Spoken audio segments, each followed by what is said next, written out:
اور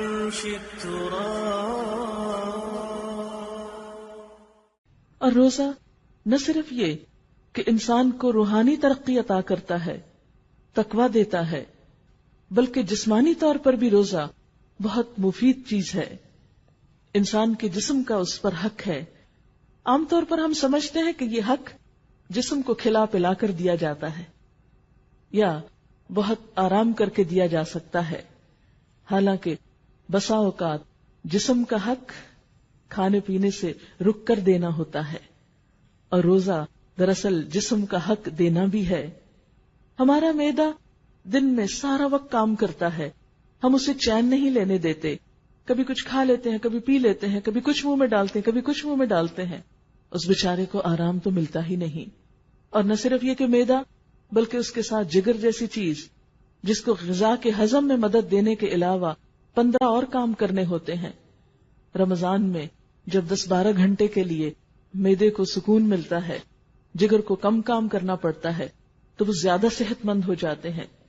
یہ جسم کی زکوٰۃ بھی ہے. اسی طرح روزے کے دوران خون کی مقدار میں بھی کچھ کمی ہوتی ہے، اور اس سے دل بھی کچھ آرام اور چین پاتا ہے. بلڈ پریشر بھی کنٹرول ہوتا ہے اور پٹھوں پہ دباؤ بھی کم ہوتا ہے. افطار کے وقت تک خون میں موجود غذائیت کے تمام ذرات تحلیل ہو چکے ہوتے ہیں، یعنی انسان وہ سب کچھ استعمال کر چکا ہوتا ہے، اور اس سے پھر شریانوں پر یا وریدوں پر چربی نہیں چڑھتی اور انسان زیادہ صحت مند ہوتا ہے. شریانیں سکڑنے سے محفوظ رہتی ہیں. اس طرح روزہ دل کی بیماریوں سے بھی حفاظت کا ذریعہ ہے. اسی طرح روزے کی وجہ سے کچھ گروتھ ہارمونز جسم کے اندر پیدا ہوتے ہیں. ریسرچ سے یہ بات سامنے آئی ہے کہ جو لوگ زیادہ روزے رکھتے ہیں ان کی سکن دیر تک اچھی رہتی ہے، وہ جھریوں سے محفوظ رہتے ہیں. یعنی بہت سے لوگ یہ سمجھتے ہیں کہ کھا پی کر زیادہ صحت مند چہرہ نظر آتا ہے، لیکن معاملہ اس کے برعکس ہے. خواتین تو خاص طور پر اپنے سکن کے معاملے میں بہت کانشیس ہوتی ہیں. ان سب کے لیے ایک اچھی ٹپ ہے، لیکن یاد رکھیے کہ ہمیں صرف اس جسمانی فائدے کے لیے روزہ نہیں رکھنا، اصل تو اللہ کی رضا کی خاطر اللہ کے لیے نیت کر کے رکھنا ہے. لیکن جب کوئی شخص اللہ کا ہو جاتا ہے، اللہ کے لیے کوئی کام کرتا ہے، تو ایسا نہیں ہوتا کہ دنیا کا فائدہ اس کو حاصل نہیں ہوتا. بندہ مومن کی تو بہرحال پرائرٹی آخرت ہے، دنیا تو دوسرے نمبر پر آتی ہے. اس لیے اگر آپ اللہ کی خاطر ایک نیک کام کریں گے تو دنیا میں بھی اس کا فائدہ اٹھائیں گے.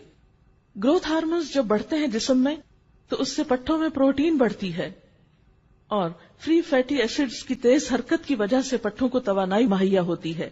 اسی طرح روزہ رکھنے سے خوراک کی توڑ پھوڑ کا بنیادی نظام میٹابولک ریٹ جو ہے وہ بھی معتدل رہتا ہے. اور بھی اس کے بے شمار فوائد بتائے گئے ہیں، لیکن اس وقت چونکہ موقع طبی فوائد بتانے کا نہیں، لیکن ہلکا سا ذکر کرنا مقصود تھا تاکہ انسان یہ جان سکے کہ ہمارا دین جب ہمیں کچھ سکھاتا ہے تو وہ صرف آخرت کے لیے نہیں، اس میں ہماری دنیا کا بھی فائدہ ہوتا ہے. بہت سے لوگوں کو یہ غلط فہمی ہوتی ہے کہ اگر ہم دین کی طرف آئیں گے یا دین کے لیے کچھ کام کریں گے تو شاید ہمیں دنیا مکمل طور پر بند کرنی پڑے یا دنیا ہم سے چھٹ جائے گی. نہیں، اللہ تعالیٰ ہی نے یہ دنیا بنائی ہے. وَلِلَّهِ الْآخِرَةُ وَالْأُولَى، یہ دنیا بھی اور آخرت بھی سب اللہ ہی کی ہے. اصل امتحان اس بات کا ہے کہ ہم جیتے کس کے لیے ہیں، قریب کی چیز کے لیے یا اس اصلی چیز کے لیے. اور ہم جو بھی کام کرتے ہیں اس میں فائدہ کس کا دیکھتے ہیں، صرف دنیا کا یا آخرت کا. آخرت ایک بلند منزل ہے. جو انسان بلندی کا سفر شروع کرتا ہے اس سے کم تر چیزیں، راستے کی چیزیں اسے ملتی چلی جاتی ہیں. وہ تو راستے میں آتی ہی ہیں، دنیا تو راستے میں آ جاتی ہے. لیکن جو شخص آخرت پر اپنی نظر رکھ کے جیتا ہے اور وہ قدم بقدم سفر کرتا چلا جاتا ہے، اسے وہ منزل بھی مل جاتی ہے اور راستے کے فائدے بھی اٹھا لیتا ہے. لیکن اگر کوئی شخص اپنا گول ہی ایسا رکھے کہ وہ صرف دنیا کے لیے جیے تو آخرت اس سے چھٹ سکتی ہے، وہ وہاں تک نہیں پہنچ سکتا.